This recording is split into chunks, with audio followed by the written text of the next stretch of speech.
જો તમે મારી પાછળ જોવો છો ને ત્યાંના પ્રકૃતિ સ્થાનના માથેના પતરા સાઈડના રોડ બોર્ડ બધું ફોડી નાખ્યું છે. પણ એ ભીડ તમે જુઓ આજે પણ ગમે એટલો વરસાદ પડે ગમે એટલું પાણી આવે છતાં પણ ભક્તો તો એની ભીડમાં આજે પણ ભાવ ભક્તિ લઈને માતાજીના દર્શન કરવા આવે છે. ખોડિયારમાંની મગર તૂટી ગઈ છે, સાથે પાણીનો એટલો વહાવ આવી ગયો છે.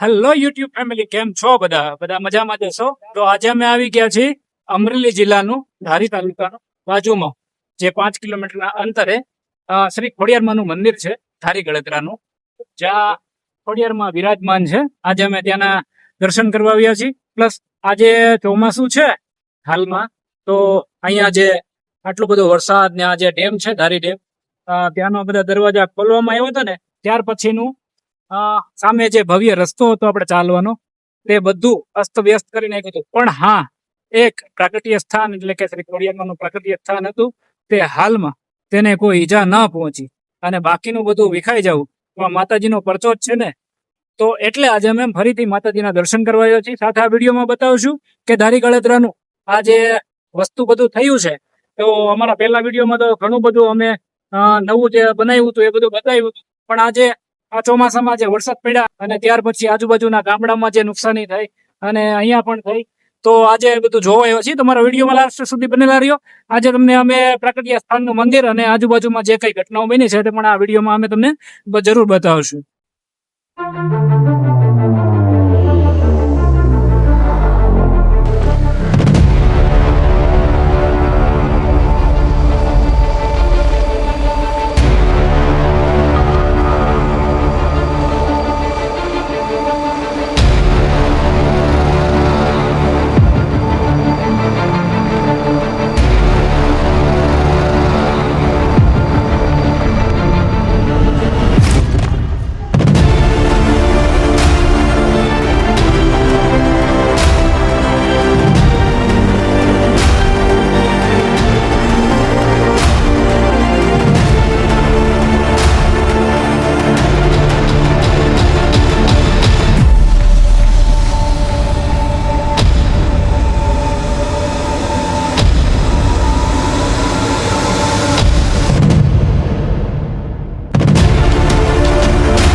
તો જો મિત્રો, આપણે અહીંયા આવ્યા ને તો નીચે જોયું કે ખોડિયારમાંની મગર તૂટી ગઈ છે, સાથે પાણીનો એટલો વહાવ આવી ગયો છે.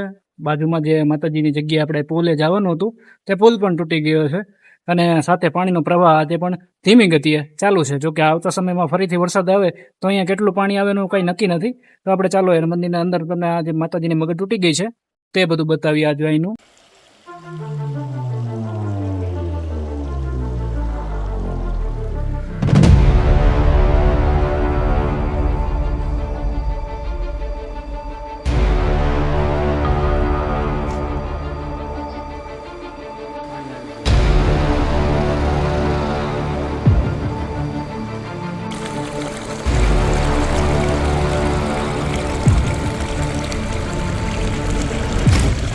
જો નીચે આપણે 20 ફૂટ નીચે આવ્યા ને જ્યાં ખોડિયારમાંના દર્શન કરવા, ત્યાં આગળ ખોડિયારમાંનું મંદિર, પાછળ ભવ્ય જંગલ અને સાથે ધીમી ગતિએ વહેતું પાણી, ત્યાં દ્રશ્યોમાં તમે જોવો છો. સાથે આજે અવાજ નહીં સંભળાય તમને, પણ અહીંયા સિંહ હુંકતા હોય ને તેવો પણ અવાજ આવે છે.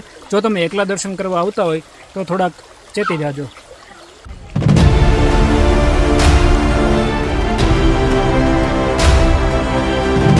જો આ જગ્યા છે આપણી શ્રી ખોડિયારમાંની, જ્યાં લાપસીઓ માને ને તે આપણે બધા લાપસી કરવા આવીએ ને આ ત્યાંની જગ્યા છે.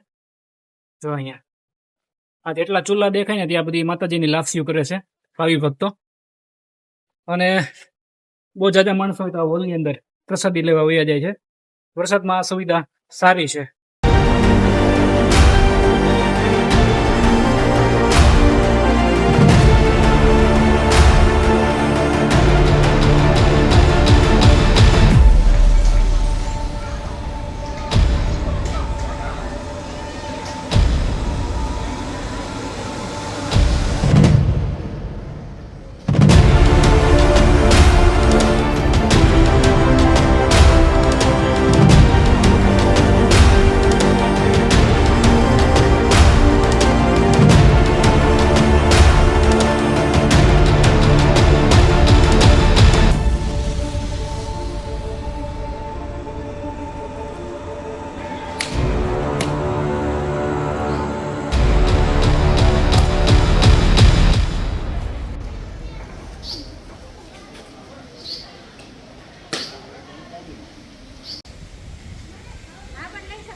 જો તમે મારી પાછળ જોવો છો ને, ત્યાંના પ્રકૃતિ સ્થાનના માથેના પતરા, સાઈડના રોડ બોર્ડ બધું તોડી ફોડી નાખ્યું છે. પણ આજે પણ શ્રી ખોડિયારમાંનું મંદિર એકદમ એની જગ્યાએ સ્થિર છે, અને સાથે માતાજીની મૂર્તિ પણ એમ નામ સ્થિર છે. તો આ માતાજીના પરચાનથી તો શું છે, ચાલો આપણે વિડીયોમાં આગળ જઈએ અને માતાજીના દર્શન પણ કરીએ.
જો મિત્રો, અહીંનો એક ભવ્ય માહોલ અને સાથે પાણીના ઝરણા, અને ગુજરાતીઓ જો આપણા કેટલા બધા દર્શન કરવા આવ્યા છે માતાજીના. જે પાછળ જોવો છો મંદિર પાસે જે ભીડ તમે જુઓ, આજે પણ ગમે એટલો વરસાદ પડે, ગમે એટલું પાણી આવે, છતાં પણ ભક્તો તો એની ભીડમાં આજે પણ ભાવ ભક્તિ લઈને માતાજીના દર્શન કરવા આવે છે. તો તમે ક્યારે આવ્યો છો ખોડિયારમાંના દર્શન કરવા, શ્રી ગળદરા ખોડિયારમાંના દર્શન કરવા? કમેન્ટમાં જરૂર જણાવજો. તો સામે છે ભાવિ ભક્તો જે માતાજીની માનતાઓ પૂર્ણ થાય અથવા તો પૂર્ણ માતાજી કરે એવી આશા લઈને સામેના જે પથ્થર દેખાય છે ને ત્યાં રૂપિયાના સિક્કાઓ ચોંટાડવા જાય છે અને સાથે જો અત્યારે જ્યાં થોડાક માણસો પણ ઊભા છે ત્યાં આપણે લઈ જઈએ તમને.